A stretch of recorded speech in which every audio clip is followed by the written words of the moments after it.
విశ్వంలో మన భూగోళానికి ఎంతో ప్రత్యేకత ఉంది. భూమి, నీరు, గాలి, ఆకాశం, పచ్చదనం. ఆ పచ్చదనంలో ఎన్నో జంతువులు.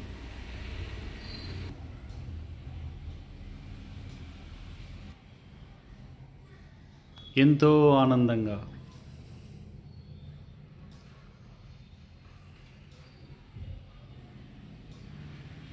తమ జీవనాన్ని గడుపుతూ ఉంటాయి.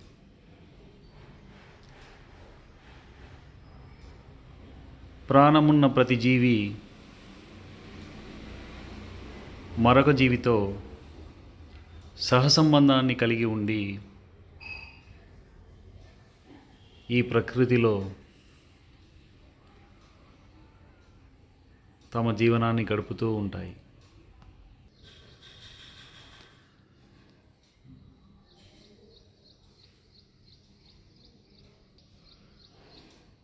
ఇవి వాటి ఆహారం కొరకు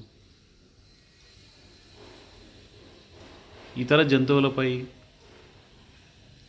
లేదా చెట్టు చేమలపై ఆధారపడి బతుకుతూ ఉంటాయి.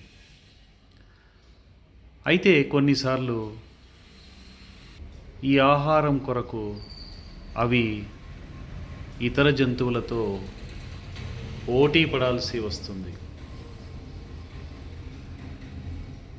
ఈ క్రమంలో జీవుల నుంచి ఒక ప్రాణి మిగిలిన అన్ని జీవరాశులపై ఆధిపత్యాన్ని సంపాదించింది. ఈ భూగోళాన్ని శాసించే స్థాయికి మిగిలిన అన్ని జీవరాశులపై ఆధిపత్యాన్ని సంపాదించేసింది. ఈ క్రమంలో ఆ జీవరాశి మిగిలిన అన్ని జీవరాశులకు ప్రాణహాని తలపెట్టి అయినా సరే తన మనుగడను సాగించాలనుకుంటున్నది. మరి ఆ జీవరాశి ఇంకెవరు? మనిషి.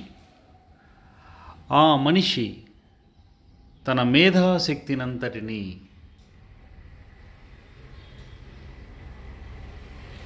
తన ప్రగతికి, తన ఉన్నతికి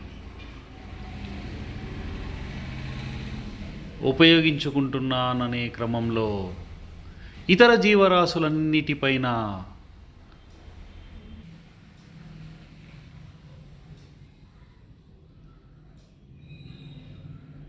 ప్రకృతిని నాశనం చేశాడు. తన మేధా సంపత్తితో ఎన్నో అడవులను నాశనం చేశాడు. జీవ వైవిధ్యాన్ని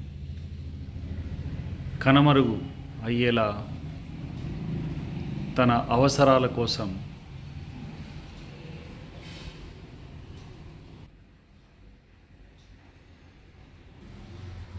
పచ్చటి ప్రకృతి వెనక ఒక మారణ హోమాన్ని కొనసాగించాడు. అందుకు యుద్ధాలకు కూడా తెగబడ్డాడు.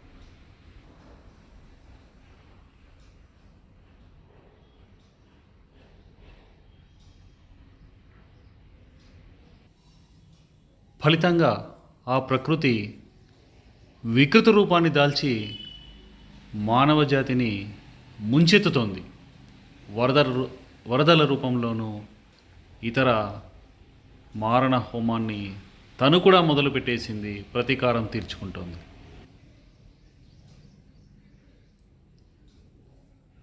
ప్రకృతికి మానవునికి ఇప్పుడు యుద్ధం మొదలైంది. మరి ఆ యుద్ధంలో గెలిచేదెవరు? ఎవరు గెలిచినా చివరికి మిగిలేవారుండరు.